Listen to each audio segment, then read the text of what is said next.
जी, बिस्मिल्लाहिर्रहमानिर्रहीम। आज का हमारा जो लेक्चर है वो है जी post partition political personalities tenure and political developments of Pakistan. Post पहले इससे पहले हमने प्री पार्टीशन 3 लेक्चर्स में कंप्लीट किया था। वो हमने 712 से लेकर 1947 तक देखा कि किस तरह मुसलमान आए। उसके बाद जंग आज़ादी हुई। जंग आज़ादी के बाद मुसलमानों का इक़्तिदार जो है अंग्रेज़ों ने छीन लिया। फिर अंग्रेज़ों से दो मुल्कों की शक्ल में जो है वो सामने आया, जो वो जब यहाँ से छोड़ के गए, एक पाकिस्तान और दूसरा इंडिया। अब हम जरा डिस्कस कर लेते हैं कि पाकिस्तान 1947 से लेके 2021 तक, ठीक है, उसका ऐसा क्या कुछ हुआ कि अब तक हम तरक्की शरक्की भी नहीं कर सके, और जो पॉलिटिकल हमारी इधर टफ है, जो स्ट्राइफ है, जो आपस में लड़ाइयाँ हैं, वो किस तरह चल रही है ना, उसको हम देख लेंगे। तो जो पोस्ट पार्टीशन प्लान है 1947 से 2021 तक, इसको बेसिकली हम 3 लेक्चर्स में कवर करेंगे। तो आज पहला लेक्चर हम देख लेते हैं 1947 से लेके 1977 तक, ठीक है। मतलब कि जब पाकिस्तान बना तब से लेके जुल्फकार अली भुट्टो जिस वक्त गया और आ गया था अपना मार्शल लॉ लगाने जियाउल हक, तब तक के पीरियड को देखेंगे, जिया से पहले पहले। तो ये जो है लेक्चर खासकर फीमेल्स के लिए ज़्यादा अहम होगा, क्योंकि इन्हें जो है ना आमतौर पर पॉलिटिक्स में कोई दिलचस्पी नहीं होती। मेल को तो फिर पता होता है, नून लीग पीटीआई आपस में बहसें कर रहे होते हैं, दो चीज़ों पे मेल्स की बहस रहती है ना, या पॉलिटिक्स पे या लड़की पे, ठीक है। तो पॉलिटिक्स उसका हिस्सा है, इसलिए इनको काफ़ी कुछ पता होता है। लड़कियों की मेकअप शेकअप पे रहती है, तो इन्हें ज़रा आमतौर पर नहीं पता होता। लेकिन कोशिश करेंगे इसको दिलचस्प बना के कुछ ना कुछ आपको समझा दूँ। अच्छा, मैंने आपको कल बताया था कि इधर हमारा जो पाकिस्तान है, नहीं, ये बोरिंग नहीं लगेगी आपको, इंशाल्लाह मजे की लगेगी, और आप बड़े परेशान और हैरानो परेशान हो जाएंगे कि ये हुआ गया पाकिस्तान के साथ। ये शुरू के पीरियड में तो खासकर जैसे प्राइम मिनिस्टर चेंज हुए, गवर्नर जनरल चेंज हुए, एक आ रहा है दूसरा जा रहा है, मतलब इक्तदार की जो है पोस्ट पार्टीशन ज्यादा इंटरेस्टिंग है। पिछले वाला तो थोड़ा सा वो डेटें याद करनी पड़ती हैं, कौन सा बादशाह आया, कौन सा गया, ये वो। अच्छा, अब हम डिस्कस करते हैं कि मेन जो अथॉरिटी होती थी जब पाकिस्तान बन गया, मेन अथॉरिटी कौन होगा? गवर्नर जनरल, क्योंकि अंग्रेज भी गवर्नर जनरल की पोस्ट को यूज करते थे। बाद में गवर्नर जनरल की पोस्ट को चेंज कर दिया गया प्रेसिडेंट के साथ। आजकल आप देखते हैं कि गवर्नर जनरल की पोस्ट नहीं होती, प्रेसिडेंट और प्राइम मिनिस्टर होते हैं ना। प्रेसिडेंट आजकल कौन है? आरिफ अलवी। और प्राइम मिनिस्टर इमरान खान है, ठीक है। आजकल मतलब गवर्नर जनरल कोई नहीं है। शुरू के अंदर गवर्नर जनरल होता था प्रेसिडेंट की जगह। तो गवर्नर जनरल पहले कौन बने? आपको पता है, मोहम्मद अली जिन्ना बने। लेकिन क्या हुआ, उनकी डेथ हो जाती है, और 11 सितंबर 1948 को, ठीक है, उनकी डेथ हो जाती है। तो फिर उनकी जगह दूसरे गवर्नर जनरल आ जाते हैं, ख्वाजा नाजमुद्दीन साहब, ठीक है। ख्वाजा नाजमुद्दीन साहब के बाद जो हैं वो आ जाते हैं सर गुलाम मोहम्मद, और उसके बाद आ जाते हैं इस्कंदर मिर्जा। तो गवर्नर जनरल के बारे में तो परेशान होने की जरूरत ही नहीं थी, टोटल है ही पाकिस्तान के 4। अब अगर वो पूछ लेता है पहला गवर्नर जनरल कौन है, तो आपको पता होना चाहिए मोहम्मद अली जिन्ना। आखिरी गवर्नर जनरल कौन है? सिकंदर मिर्जा। दूसरा कौन है? ख्वाजा नाजमुद्दीन। तीसरा कौन है? सर गुलाम मोहम्मद। तो इतना ये इसके अंदर मुश्किल नहीं है कुछ भी ना। मोहम्मद अली जिन्ना, सर ख्वाजा नाजमुद्दीन, सर गुलाम मोहम्मद और सिकंदर मिर्जा, जी टोटल 4 गवर्नर जनरल रहे हैं। उसके बाद प्रेसिडेंट शुरू हो गया था। प्रेसिडेंट शुरू हुआ सिस्टम, तो पहला प्रेसिडेंट कौन होगा फिर? यही बना था फिर सिकंदर मिर्जा। ये बेसिकली क्योंकि क्या था, ये अपना बना हुआ था गवर्नर जनरल। फिर आया आइन बना पहला 1956 में। 1956 में पहला आइन बना, तो उस आइन में ये चेंजेस कर दी गई कि अंदर गवर्नर जनरल की सीट नहीं होगी, ये अंग्रेजों का निज़ाम है, अब हम जो है प्रेसिडेंट की सीट लाएंगे। तो इस्कंदर मिर्जा क्योंकि चौथा गवर्नर जनरल था, ये प्रेसिडेंट में चेंज हो गया, ठीक है। इसलिए पहला प्रेसिडेंट अब आपको इजीली याद रहना चाहिए कि आखिरी गवर्नर जनरल भी इस्कंदर मिर्जा था, और पहला प्राइम मिनिस्टर भी इस्कंदर मिर्जा ही था। यहाँ अभी नाम नहीं भी याद होते ना आपको, तो कोई इशू नहीं है। ये आगे हमने जो है वो आगे बड़ा डिस्कस करना है। 1956 में इसको इस्लामिक रिपब्लिक का नाम दिया गया था। प्रेसिडेंट्स, प्रेसिडेंट टोटल जो हैं इस वक्त कौन है? आरिफ अलवी साहब। ये देखें कैसे मुस्कुरा रहा है, दांत भी निकाले हुए हैं, डेंटल डॉक्टर है ना ये। अच्छा, ये देखिएगा, ये लिस्ट बनाई हुई है। पहला जो प्रेसिडेंट था वो था इस्कंदर मिर्जा। उसके बाद अयूब खान। ये अभी याद करने की जरूरत नहीं है, आपको स्लाइड मिल जाएगी तो देख लेंगे। फिलहाल ये सिर्फ आपको एक हिंट दे रहा हूँ कि 1 2 3 चौथा, पांचवा, छठा, सातवां, आठवां, नौवां, 10वां, 11वां, 12वां। इसका मतलब जो आरिफ अलवी है वो 13वां प्रेसिडेंट है। 4 गवर्नर जनरल और पाकिस्तान के 13वां प्रेसिडेंट। 13 प्रेसिडेंट पाकिस्तान में रहे हैं। पहला था इस्कंदर मिर्जा, उसके बाद अयूब खान, फिर याहिया खान, फिर जुल्फकार अली भुट्टो, जुल्फकार अली भुट्टो के बाद फजल अलाई चौधरी, फिर जियाउल हक, फिर गुलाम इसहाक खान, फिर फरूक लगारी, फिर रफीक तारर, फिर परवेज मुशर्रफ, फिर आसिफ अली जरदारी और फिर ममनून हुसैन और आजकल है आरिफ अलवी। 13 प्रेसिडेंट है। इसमें पहला देख लें, बस इस्कंदर मिर्जा को देख लें, और आखिरी जो है आजकल आरिफ अलवी चल रहा है। खैर अभी हम जो डिस्कस करेंगे हम यहाँ तक डिस्कस भी करेंगे। प्रेसिडेंट को जियाउल हक तक मैंने बताया था ना, तो इस्कंदर मिर्जा, अयूब खान, याहिया खान, जुल्फकार अली भुट्टो, फजल लाई चौधरी और जियाउल हक को हम देखेंगे भी आज कि ये कैसे कैसे कौन प्राइम मिनिस्टर बना ना, प्रेसिडेंट बना। प्राइम मिनिस्टर की अगर बात कर ली जाए, इनकम्बेंट लिखा हुआ है। इनकम्बेंट का मतलब होता है जो इस वक्त सीट पे मौजूद है, इनकम्बेंट। और ये कब से बना? 9 सितंबर 2018 से बना था ये। अच्छा आगे आ जाए प्राइम मिनिस्टर। प्राइम मिनिस्टर जो है वो 22वां है, ठीक है। ये अगर आप गिने 1 2 3 4 5 6 7, 7 लाइनें, ये एक लाइन में 7 हैं, 3 लाइनें 7 की 21 और नीचे वाला इमरान खान 22वां। तो अब देखेंगे मतलब इतने ज्यादा प्राइम मिनिस्टर चेंज हुए हैं, बहुत ज्यादा मतलब ना प्राइम मिनिस्टर चेंज हुए हैं थोड़ी थोड़ी। ऐसा यही तो मतलब हमने देखा है मजे की चीज कि एक तो अथॉरिटी मेन प्राइम मिनिस्टर होता है, उसको कोई भी प्राइम मिनिस्टर अपनी आईनी मुद्दत 5 साल होती है, प्राइम मिनिस्टर की आईनी मुद्दत 5 साल होती है, वो कोई भी नहीं पूरी कर सका, ठीक है। और 22 प्राइम मिनिस्टर चेंज हुए हमारे जो है वो हिस्ट्री के अंदर। और आपको मैं बताऊं, चाइना बना था पाकिस्तान से 2 साल बाद 1949 में। और चाइना में अब तक अंदाजा लगाएं कितने लीडर चेंज हुए होंगे उनका। मतलब लीडर हमारा जैसे पहले प्रेसिडेंट की अथॉरिटी ज्यादा होती थी, गवर्नर जनरल और प्रेसिडेंट की। 1973 के बाद से प्राइम मिनिस्टर की अथॉरिटी ज्यादा हो गई थी, लेकिन एक वक्त में अथॉरिटी तो एक बंदे की ज्यादा होती है ना। तो हम अगर प्राइम मिनिस्टर देखें तो 22 चेंज हो गए हैं। चाइना हमसे 2 साल बना था, तो कोई अंदाजा लगाएं चाइना में कितने चेंज हुए होंगे उनके जो सुप्रीम लीडर है। और उनका सुप्रीम लीडर ही होता है, इतनी खपखानी नहीं होती प्राइम मिनिस्टर। और ये वो अमन कहते हैं 6। तुक्का लगाया या जो है वो पता है आप? 3 और 4। इकरा कहती है 3 या 4। अच्छा अमन, आपने तुक्का लगाया है या आपको पता था? सच सच बोला। तुक्का इसीलिए गलत है ना। 5 चेंज हुए हैं टोटल। 5 चेंज हुए हैं। पहला उनका आपको पता है मोजे तंग आया था, तो उनका लीडर यूं ही चलता है। और अब वाला जो आया ये अपना जी जिनपिंग, ये 2013 में आया था। और ये वन बेल्ट वन रोड जो है इसी का इनिशिएटिव है, ठीक है। सीपैक भी इसी का इनिशिएटिव है। मोजे तंग के बाद ये बड़ा पावरफुल एक इनका जो है लीडर आया है। इनका जो है वो प्रेसिडेंट है जो मेन इनको लेके चल रहा है। तो देखें सिर्फ कहाँ 5 चेंज हो रहे हैं और कहाँ यहाँ 22 चेंज हो गए हैं, तो फिर फर्क तो पड़ता है। ये इमरान खान जो है ये 22वें प्राइम मिनिस्टर हैं इस वक्त पाकिस्तान के। चलें अब, ये तो थोड़ा सा आपको आइडिया देना था कि मोस्टली 3 तरह की पोस्टें होती थी। शुरू में गवर्नर जनरल होता था, गवर्नर जनरल सिर्फ 4 गुजरे, उसके बाद प्रेसिडेंट और प्राइम मिनिस्टर। और पहला और आखिरी हमने मतलब देख लें, अगर हम देखें गवर्नर जनरल को पहले देखें, पहला कौन सा था? कैद आजम मोहम्मद अली जिन्ना। आखिरी कौन से थे? इस्कंदर मिर्जा। प्रेसिडेंट अगर देख लें, प्रेसिडेंट पहला कौन सा था? वही इस्कंदर मिर्जा ही जो आखिरी गवर्नर जनरल था। वही गवर्नर जनरल की सीट चेंज हो गई थी प्रेसिडेंट में। तो प्रेसिडेंट पहला बन गया कौन? इस्कंदर मिर्जा। और आखिरी प्रेसिडेंट इसको कौन सा चल रहा है जो पाकिस्तान में है? आरिफ अलवी। अगर आप प्राइम मिनिस्टर की तरफ आ जाए तो पहला प्राइम मिनिस्टर कौन था? लियाकत अली खान। और इस वक्त प्राइम मिनिस्टर कौन है? इमरान खान। बाकी जो दरमियान वाले हैं वो आपको जब स्लाइडें मिले तो उसके अंदर देख लेना।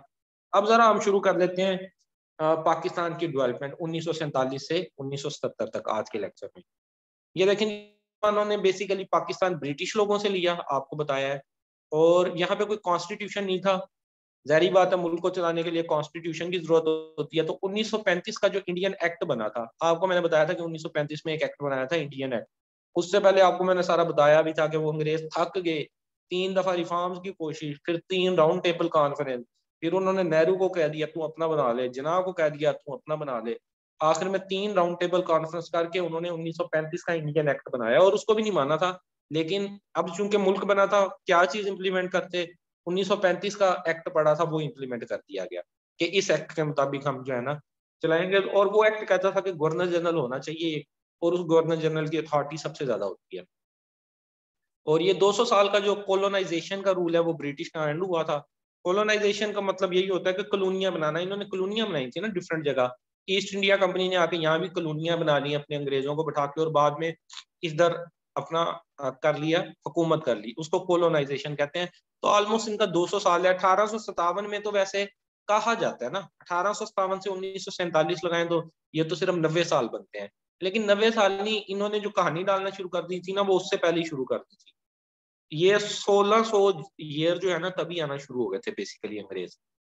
और पाकिस्तान जो है वो कॉन्स्टिट्यूशनल ग्राउंड्स में बना। वो आपने सारी हिस्ट्री देखी कि कैद आजम इनकी नाक पे लड़ गए थे, और आखिर तक मतलब वोटिंग शोटिंग हुई तो उसमें हुआ। ये ओथ टेकिंग सेरेमनी है कायद की। ये लॉर्ड माउंटबेटन बैठा है जो है लेफ्ट साइड पे, ये वाला। इसकी कोशिश थी कि मैं ही गवर्नर जनरल बनूं दोनों तरफ। जैसे बलूचिस्तान की कोलोनाइजेशन, हाँ वो बलूचिस्तान का पूरा हम फुल फ्लैश टॉपिक पढ़ेंगे ना, उसमें भी डिस्कस करेंगे कि कैसे जो है वो क्या सीन बन रहे हैं। ये लॉर्ड माउंटबेटन बना है, और ये कैद आजम अपनी ओथ ले रहे हैं। बेसिकली 15 अगस्त को ले रहे हैं। पाकिस्तान की आज़ादी हम वैसे 14 अगस्त ही कहेंगे, लेकिन कहा जाता है कि शुरू में पाकिस्तान भी 15 अगस्त ही मनाता था। ठीक है, क्योंकि 15 अगस्त को साइन हुए थे सारा। इन्होंने टेकिंग ओथ भी जो है वो 15 अगस्त को की है। लेकिन कहते हैं बाद में क्योंकि वो इंडिया से मिलता था तो ये फिर एक दिन हमने 14 अगस्त अपना कर दिया। ठीक है, कि कहीं तो इनसे आगे निकले, पहले हम बने हैं। तो ये जी कैद आजम ने ले ली सीट। कैद आजम ने अब सीट तो संभाल ली, तो लेकिन प्रॉब्लम बहुत ज्यादा आना शुरू हो गए। अच्छा, इंडिया को एक एज भी हासिल था। देखें, इंडिया दिल्ली जो था वो बेसिकली मेन था ना, जहाँ पे मतलब मुगल लोग भी अपना जिसको बनाते थे, और सारी एडमिनिस्ट्रेटिव मशीनरी भी अंग्रेजों की वहां पे मौजूद थी। मतलब ये जो होते हैं असिस्टेंट कमिश्नर, डिप्टी कमिश्नर, ये वो जितने ब्यूरोक्रेटिक टाइप हैं, जो असला की फैक्ट्री है, मेन सारा कुछ वहां पे मौजूद था। पाकिस्तान इधर बना तो उधर तो ऑलरेडी मतलब ऑफिस में लोग मौजूद थे, ऑफिस भी मौजूद थे। इधर बहुत ज्यादा एडमिनिस्ट्रेटिव जो है प्रॉब्लम का चैलेंज करना पड़ा। शुरू के अंदर तो कहते हैं कि मतलब ऑफिस नहीं होते थे तो दरख्तों के नीचे जो है वो बैठ के जो है ऑफिस का काम चलाया जाता था। ना हमारे पास कोई ब्यूरोक्रेट थे। कुछ ब्यूरोक्रेट वो जो वहां से मतलब आए यहाँ पे माइग्रेशन करके, उन्होंने कुछ ना कुछ मुल्क को संभालना शुरू किया। उसके बाद ये था कि 65 लाख माइग्रेंट्स जो है लोगों ने माइग्रेशन की। दुनिया की सबसे बड़ी मतलब माइग्रेशन कहा जाता है इसको ना, दुनिया की सबसे बड़ी माइग्रेशन इसको कहा जाता है, पाक इंडिया की जो हुई है। कि पंजाब देखें, पंजाब 2 हिस्सों में था, दाएं वाले अब बाएं आ रहे हैं और बाएं वाले अब दाएं आ रहे हैं। इसी तरह बंगाल में भी बहुत ज्यादा माइग्रेशन हुई। बंगाल के 2 हिस्से थे, मैंने आपको कल बताया था कि बेसिकली 2 हिस्सों को डिवाइड किया गया। बाकी जगह तो इतना प्रॉब्लम नहीं बना। सिंध वालों ने वोटिंग कर ली, वो वहीं मौजूद है। केपी के वालों ने कर ली, वो वहीं मौजूद है। ज्यादा की आवाज सुनी गई है, कुछ लोगों की हुई होगी। लेकिन बेसिकली बंगाल और पंजाब, इनकी तकसीम का बहुत ज्यादा रोला था, क्योंकि ये एक प्रोविंस थे। अब जब इनकी तकसीम मुल्कों के बॉर्डर बन गए हैं तो जो रिश्तेदार दाएं बाएं रह रहे हैं तो बहुत ज्यादा वो तकरीबन 1 करोड़ से भी ज्यादा लोगों की माइग्रेशन है। लेकिन पाकिस्तान की जो है उसमें आप लगा लेंगे 65 लाख लोग थे। ठीक है, और हेल्थ इश्यूज, अकोमोडेशन इश्यूज, जो लोग वहां से तकसीम के बाद आ रहे हैं वापिस इधर, कुछ पैदल आ रहे हैं, जैसे भी आ रहे हैं, अपनी जमीनें जायदादें छोड़ के आ रहे हैं, यहाँ पे पहुंच रहे हैं, तो अब किसको कौन सा घर दिया जाए, कितनी जमीन किसको देनी है, और पीछे उसकी कितनी जमीन थी, ये सारे मसले मसाइल थे। ऑफिस प्रॉपर बने नहीं हुए थे। हेल्थ के इश्यूज, जब इतनी ज्यादा माइग्रेशन हो रही है तो आपको पता है कि डिजीजेज आएंगी, खाने पीने की चीजें नहीं मिलेंगी, माल न्यूट्रिशन होगी, पानी प्रॉपर नहीं मिलेगा, डिहाइड्रेशन, और पानी की वजह से जो वाटर बोर्न डिजीजेज हैं वो सारा कुछ होगा। तो ये इंडिपेंडेंस के बाद के प्रॉब्लम्स में आपसे वो बता रहा था। इसके अलावा अगर पैसों की बात कर ली जाए कि कुछ ना कुछ तो मतलब पाकिस्तान के हिस्से आना था, तो 75 करोड़ रुपया जो है वो पाकिस्तान के मतलब जो सेंट्रल बैंक है इंडिया का, तो उसमें जो पैसा बढ़ा था उसमें से पाकिस्तान के हिस्से 75 करोड़ रुपए आए। ठीक है, और उन्होंने जो उधर Jawaharlal Nehru basically prime minister बना था, और उनका जो बना था अपना गवर्नर जनरल वो लॉर्ड माउंटबेटन था। उन्होंने सिर्फ 20 करोड़ रुपया पाकिस्तान को दिया हिस्से में, मतलब जो डिवाइड किया गया कि असला फैक्ट्रियों में से इतना सामान जाएगा पाकिस्तान को, फलां चीजों में इतना जाएगा। तो पैसों की सूरत में पाकिस्तान को उन्होंने कहा था 75 करोड़ रुपया देना है, लेकिन 20 करोड़ रुपया दिया गया। अच्छा, गांधी इस हिसाब से अच्छा था, गांधी ने इस चीज पे प्रोटेस्ट किया और 50 करोड़ रुपया और दिया। कितना हो गया? 70 करोड़ रुपया दे दिया उन्होंने हमें। 5 करोड़ रुपया आज तक नहीं दिया, मतलब इंडिया हमारा मकरूज है, ठीक है, 5 करोड़ रुपए का। तो बाद में इसी बात पे, क्योंकि गांधी ने जो है पाकिस्तान की फेवर की, उसने कहा कि नहीं जी बंटवारा हो गया। वो कहता मैं इंसानों के खिलाफ नहीं हूँ, गांधी ने कहा। उसने कहा मैं मतलब मैं इस चीज का कहता था कि दो इकट्ठे मिलकर रह लेते हैं, यूनाइट होकर रह लेते हैं, लेकिन मैं ये नहीं कहता था। वो कहता कि हमारे ही लोग उधर गए हैं, इंडिया के लोग ही माइग्रेशन करके गए हैं, ये जमीन तो एक ही है, तो पैसे देने चाहिए ताकि वो अपने इंतजाम चला सके। तो उन्होंने गांधी के कहने पे 50 करोड़ और दे दिया था। लेकिन इसी बात पे बाद में गांधी को कत्ल कर दिया गया। जो कोई एक उनका बंदा था जिसने गुस्से में आके जाले ने कि भाई जी ये इसने पाकिस्तान का साथ दिया है, ये गद्दार है, ये वो, उसने जाके गांधी को कत्ल कर दिया। अच्छा, वो पैसे फिर उनका क्या करना था? वो स्टेट बैंक का इनागुरेशन किया गया 1 जुलाई 1948 को। तो ये एमसीक्यू के हवाले से अहम है, स्टेट बैंक का कब इनागुरेशन किया। कायदे आजम अभी तक जिंदा है, वो मुल्क का मतलब चला रहे हैं, फिर भी मतलब स्टेट बैंक बना रहे हैं, कोई मतलब बाकी इंतजाम को देख रहे हैं। लियाकत अली खान को उन्होंने अपना वजीर आजम क्यों बनाया था? लियाकत अली खान बेसिकली पिछली वजारतों में भी, इंडिया में भी अच्छी पोस्टों पे रहे थे, और 1945-46 के इलेक्शन में उनको वजारत खजाना दिया गया था बेसिकली। मतलब वो तजर्बेकार थे, इसलिए उनको बनाया गया था, ऑन मेरिट बनाया गया था लियाकत अली खान साहब को। अब पाकिस्तान में जो काम के बंदे थे वो दो ही थे, एक कैदे आजम और दूसरे लियाकत अली खान। तो इनके साथ क्या बना वो आगे देखते हैं। बाकी ये इंडस वाटर ट्रीटी 1960, ये याद रखिएगा, पानी का मसला मसला बना। तो जो है ये चनाब जेलम सिंध, सिंध को इंडस भी कहते हैं, ठीक है, क्योंकि आईसीजे मैंने आपको बताया था, इसका अगर आपने डेमोनिक बनाना हो, international court of justice, justice की तरफ जा रहा है आईसीजे, तो आप इसका बना सकते हैं। ये 3 दरिया दिए गए थे, इंडस, सी से चनाब और जे से जेलम, और कब दिए गए थे? 1960 में। ये तो मतलब मैंने आपको बताया कैद आजम ने कुछ मामला को सीधा, ये तो बाद में हो गया कैद आजम के बाद, उससे पहले भी वाटर के मसले मसाइल, एडमिनिस्ट्रेटिव इशू, जमीनें कैसे अलाट करनी है, पैसों का क्या करना है, जो हमारी आर्मी उसको कैसे करना है, वो सारा कैद आजम बड़ी अच्छे तरीके से संभाल रहे थे। और बाकी चीजों को मतलब लियाकत अली खान साहब उनके नीचे थे, हमारे प्राइम मिनिस्टर, वो भी बड़े अच्छे से मतलब चीजों को देख रहे थे, वो तजर्बाकार थे काफी। अब क्या होता है, कैद आजम मोहम्मद अली जिन्ना बहुत जल्द जो है उनकी डेथ हो जाती है। उनकी डेथ होती है 11 सितंबर 1948 को। और उनकी डेथ किस वजह से होती है? टीबी की वजह से। कैद आजम को बेसिकली 1940 में टीबी हो गई थी, ट्यूबरकुलोसिस, लेकिन उन्होंने ये चीज छुपा के रखी, किसी को बताया नहीं, और दिन रात को काम करते रहे। अब भी आपको पता है मतलब टीबी इतनी खतरनाक मर्ज है कि बड़ा लंबा इसका वो चलता है ट्रीटमेंट, अब भी जाके 9-10 महीने लग जाते हैं ट्रीट होने में। उस जमाने में तो इतना ट्रीटमेंट भी नहीं था, लेकिन कैद आजम जो है वो 7 साल काम करते रहे और पाकिस्तान बन गया। 1 साल और भी उन्होंने काम किया, लेकिन वो उनकी तबीयत नहीं मजीद उनका साथ दे सकी, या जो भी कॉन्स्पिरेसी थ्योरीज भी हैं इसके अंदर के क्या हुआ। अच्छा, ये चीज याद रखिएगा, कैद आजम के पर्सनल डॉक्टर का नाम कर्नल अल्लाह बख्श था, अलाही बख्श था, बल्कि ये अल्लाह बख्श लिखा है, अलाही बख्श था, ठीक है, ये याद रखिएगा। एक तो कि कैद आजम का पर्सनल डॉक्टर कौन था? अल्लाह बख्श। और उनको मर्ज क्या था? टीबी की वजह से उनकी डेथ हुई थी।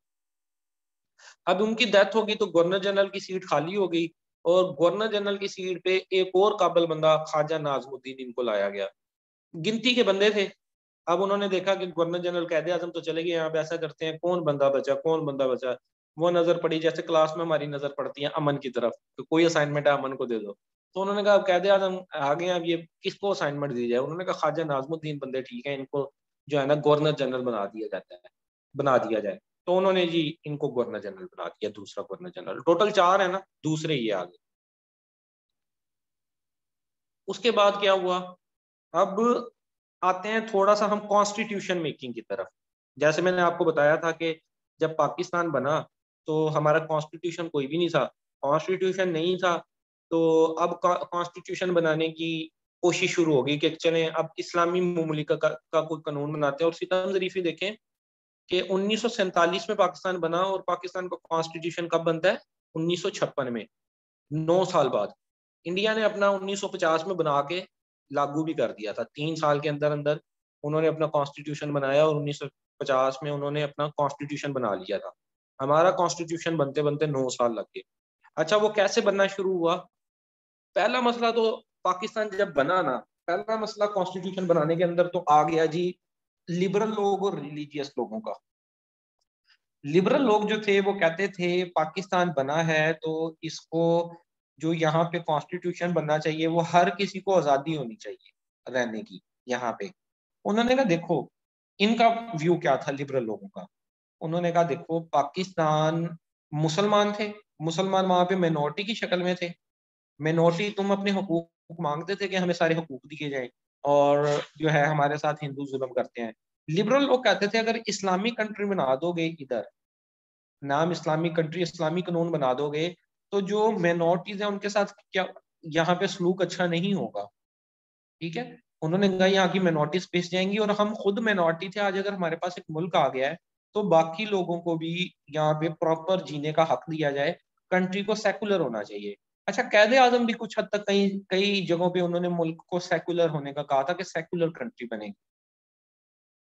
ठीक है, लेकिन अब जो लोग इस्लामिक रिलीजियस थे, ठीक है, जिन्होंने बड़ी कोशिश की पाकिस्तान बनाने में, तो वो कहते थे पाकिस्तान तो हासिल ही इस्लाम पे हुआ है, पाकिस्तान का मतलब क्या, ला इलाहा इल्लल्लाह। ठीक है, तो ये कैसे हो सकता है कि इस्लामिक, हमने तो नाम इस्लाम के नाम पे ये मुल्क लिया है, तो यहाँ पे इस्लामिक कानून चलते थे।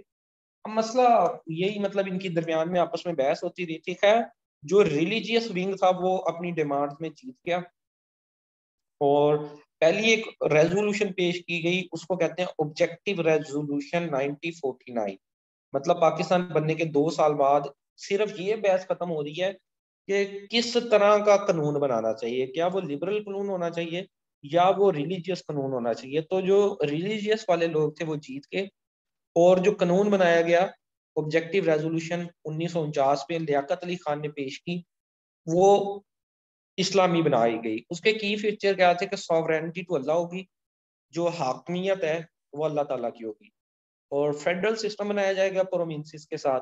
मतलब जिस तरह आजकल चल रहा है कि एक फेडरल होगा, इस्लामाबादी वफाकी निज़ाम, और उसके नीचे जो है ना प्रोविंसेस होंगे, और फ्रीडम ऑफ स्पीच होगी, हर बंदा बोल सकता है, हर बंदे को आज़ादी होगी। Minorities will be free, minorities को भी उनके अपने जो तहफ़्फ़ुज़ात वगैरह हैं और उनको सारे हकूक वगैरह दिए जाएंगे। अच्छा, ये इन्होंने एक रेजोल्यूशन पेश कर दी। अब इसके ऊपर कानून साजी शुरू हो गई, और वो फिर कानून साजी बस ये समझे कि सो गई। ठीक है, उसके बाद क्या होता है, आ, ये जो है अपना, इनको शहीद कर दिया जाता है, ये जो थे लियाकत अली खान साहब को। लियाकत अली खान साहब को जिस वक्त शहीद किया जाता है 1951 में, 1951 में इनको शहीद कर दिया गया। दो काम के बंदे से दोनों चले गए। अब पीछे वजीर आजम वाली सीट खाली होगी। अब तो यहाँ से बड़ी मजे की चेयर गेम शुरू हुई है। आप देखेंगे कभी कोई बंदा वजीर, वो गवर्नर जनरल से प्राइम मिनिस्टर बन जाएगा, प्राइम मिनिस्टर से गवर्नर जनरल बन जाएगा, आपस में ही बांदर बांट करते रहेंगे। ठीक है, अब जैसे ही सीट खाली हुई प्राइम मिनिस्टर की, प्राइम मिनिस्टर की सीट पे ख्वाजा नाजमुद्दीन आ गए, जो कि दूसरे गवर्नर जनरल थे। वो प्राइम मिनिस्टर की सीट पे आ गए, तो गवर्नर जनरल की सीट खाली होगी। गवर्नर जनरल की सीट पे जो है फिर आए थे गुलाम, पूरा नाम उनका क्या था, गुलाम मोहम्मद। हाँ जी, और गुलाम मोहम्मद जो आए थे वो एक पैरालाइज शख्स थे। मतलब हमारे मुल्क की भाग दौड़ किसके हाथ में आ गई, एक पैरालिसिस के मरीज, पैरालिसिस फालज के मरीज था वो बंदा, और वो चेयर पे मौजूद रहते थे, उनकी राल हर वक्त टपकती रहती थी। मतलब ये दो बंदे जब चले गए ना, कैदे आजम और लियाकत अली खान, फिर मुल्क को और ज्यादा उन्होंने कुछ मुल्क को संभाला। मुल्क तो बना ही क्राइसिस की सूरत में था, इन्होंने कुछ मुल्क को सीधा किया। लेकिन कैद आजम के बाद लियाकत अली खान, कैद आजम की डेथ हुई, लियाकत अली खान साहब ने कुछ ना कुछ संभाला, लेकिन लियाकत अली खान के बाद तो फिर मुल्क का पट्टा बैठ गया।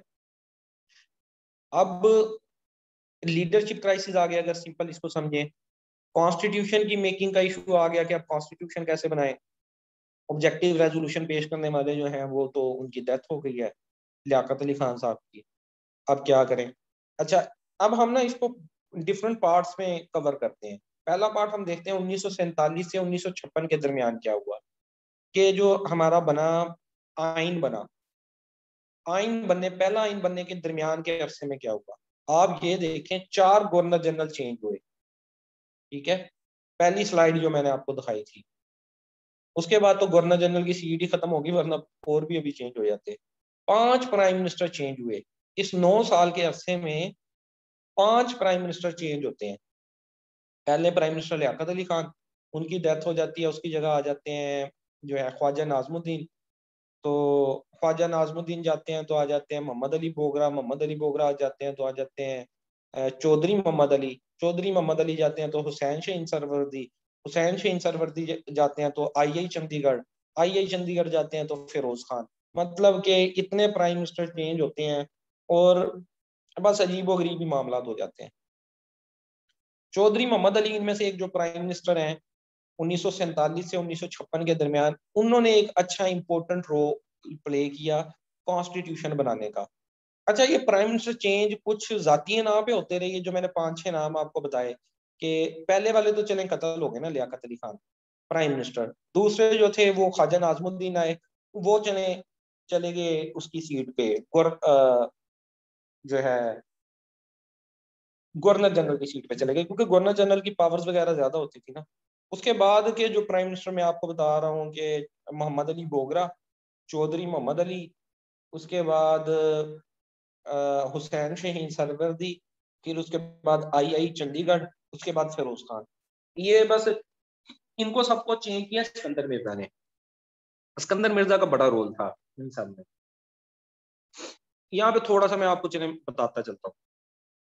आप देखें, जो मैंने आपको गवर्नर जनरल बताए थे 4, मेन सीट किसी होती थी, गवर्नर जनरल की। कैद आजम के, उनकी जगह जो है ख्वाजा नाजमुद्दीन आ गए, ख्वाजा नाजमुद्दीन के। उसके बाद जो तीसरा गवर्नर जनरल आया ना, गुलाम मोहम्मद, वो मैंने बताया उसको पैरालिसिस था, फालज का मरीज था, उसकी राल टपकती रहती थी हर वक्त। और उसके साथ एक अंग्रेज सेक्रेटरी होती थी जिसकी वो मोहब्बत में भी थोड़ा बहुत गिरफ्तार था, और वो गिरफ्तार था उसकी मोहब्बत में तो थोड़ा बहुत फिर ये भी चक्कर चलता था कि जो भी फैसले थे वो हम अमेरिका के मुताबिक करते थे, वो अमेरिकन थी ना। अच्छा, चौधरी मोहम्मद जो है ना, इतने के अंदर गुलाम मोहम्मद को भेज दिया जाता है अमेरिका, वैसे ही ट्रिप के ऊपर के जाओ यार घूम फिर के आ। वो अमेरिका जाता है, उसके बाद वो वापस ही नहीं आया। पीछे से एक आर्मी का बंदा होता है जिसका नाम होता है इस्कंदर मिर्जा। आर्मी की पहली एंट्री में आपको बता रहा हूँ इस तरह हुई हमारी सियासत में। वो चला गया पीछे। जो इस्कंदर मिर्जा है वो एक रिटायर्ड आर्मी का बंदा होता है, वो मुल्क की बागडोर संभाल लेता है बगैर वजह। अब ये नहीं पता किधर गया जो है गवर्नर जनरल, वो चला गया तो चला गया, अगला आ गया। ये आके यके बाद दी गई, जो इसकी बात नहीं मानता उस प्राइम मिनिस्टर को चेंज करता जाता है। मोहम्मद अली बोगरा को चेंज करता है, चौधरी मोहम्मद अली को चेंज करता है, हुसैन शहीन सरवर्दी को चेंज करता है, आई चंडीगढ़ को चेंज करता है। उसके बाद आ जाता है फिरोज खान, उसको चेंज करने वाला होता है कि उसने में इसको चेंज कौन कर देता है, अपना अयूब खान। ठीक है, ये पॉइंट देखिएगा अगली स्लाइडों में ये होगा भी। सिकंदर मिर्जा जो है पहला प्रेसिडेंट भी था और लास्ट गवर्नर जनरल भी था। ये बात तो क्लियर है ना कि last governor general, 4 governor general थे, इसने गुलाम मोहम्मद को भेज दिया अमेरिका, पीछे से ये खुद गवर्नर जनरल बन गया। 1956 में कॉन्स्टिट्यूशन पास होता है, पाकिस्तान का पहला आइन पास होता है। उसमें कहा जाता है कि प्रेसिडेंट की सीट बड़ी है तो ये फौरी तौर पे प्रेसिडेंट बन जाता है। ठीक है, और प्रेसिडेंट बनने के बाद ये प्राइम मिनिस्टरों की तो छुट्टी कराता जाता है, एक आ रहा है दूसरा जा रहा है, एक आ रहा है दूसरा जा रहा है। अब इसकी छुट्टी कैसे होती है, ये पिछली बातें हैं। ये मिलिट्री स्ट्रॉन्गमैन सिकंदर मिर्जा, ये जो दरमियान में खड़ा है ना, ये सिकंदर मिर्जा, ये वाला मिलिट्री स्ट्रॉन्गमैन। और इसने सर मलिक गुलाम गुलाम को जो है वो भेज दिया था बाहर, और फिर इसने कॉन्स्टिट्यूशन बनाने में जो है अहम किरदार अदा किया। ये है जी सिकंदर मिर्जा। अच्छा, सिकंदर मिर्जा वो पहला बंदा था जिसने मुल्क में मार्शल लॉ लगाया। लोगों को कंफ्यूजन है कि अयूब खान ने लगाया था, पहला डिक्टेटर अयूब खान था। ऐसा नहीं है, पहला मार्शल लॉ जो मुल्क के अंदर लगाया था वो सिकंदर मिर्जा ने लगाया था बेसिकली। अब ये मतलब अपनी बड़ी ज्यादा मर्जी चला रहा था, प्राइम मिनिस्टर्स को चेंज कर रहा था, सारा निजाम चला रहा था। फिर ऐसा मौका भी आया कि इसने मुल्क के अंदर सिविल मार्शल लॉ लगा दिया। इसको सिविल मार्शल कहते हैं क्योंकि ये था तो उस वक्त अब प्रेसिडेंट की सीट पे ना, ये मिलिट्री में तो नहीं था, मिलिट्री से रिटायर्ड था। और उस वक्त का जो जनरल था वो कौन था? अयूब खान। ठीक है, अयूब खान को इसने जो है कहा कि भाई जी तुम जो है चीफ मार्शल लॉ एडमिनिस्ट्रेटर हो यहाँ पे, फौज के जरिए लगवाया, अयूब खान को बना दिया इसने। खुद इसने कहा मैं जरा ना बाहर से घूम के आता हूँ। फिर ये ऐसा बाहर गया कि दोबारा वापस नहीं आया। अयूब खान ने इसको बाहर कर दिया। कैसी मतलब मजे की गेम है। अब अयूब खान मिलिट्री का एक पर्सन था, वो बन गया प्रेसिडेंट मुल्क का। और उस प्रेसिडेंट ने अपने नीचे प्राइम मिनिस्टर भी कोई नहीं रखा। कितने मजे की बात। अयूब खान ने 1958 से 1969, कितने साल बन गए ये? ऑलमोस्ट 11 साल। 11 साल हुकूमत की। आर्मी जनरल था। सिकंदर मिर्जा को इसने भेजा बाहर कि तू जरा घूम फिर के आ, जैसे सिकंदर मिर्जा ने भेजा था गुलाम मोहम्मद को, इसने सिकंदर मिर्जा को भेजा कि जा तू बाहर से होके आ। वो बाहर गया, इसने पीछे मार्शल लॉ खुद लगाया, मतलब संभाल लिया। और 11 साल हुकूमत की। और उन 11 सालों में कोई प्राइम मिनिस्टर ही नहीं रखा अपने नीचे। लेकिन लेकिन इसने कुछ बहुत अच्छी डेवलपमेंट्स की हैं मुल्क के अंदर। एक तो इसने डैम्स बनवाए, बिल्कुल। एग्रीकल्चर की बहुत सारी रिफॉर्म्स की इसने। वो 5 साल प्लान, हम कहते थे 5 साल प्लान एक, 5 साल प्लान दो, 5 साल प्लान थ्री, वो इसकी दौर में था। सोशल रिफॉर्म्स की, इकोनॉमिक रिफॉर्म्स की, और काफी पैसा आया। इसके दौर को बड़ा सुनहरी दौर कहा जाता है। कैपिटलिज्म को इम्प्रूव इसने किया।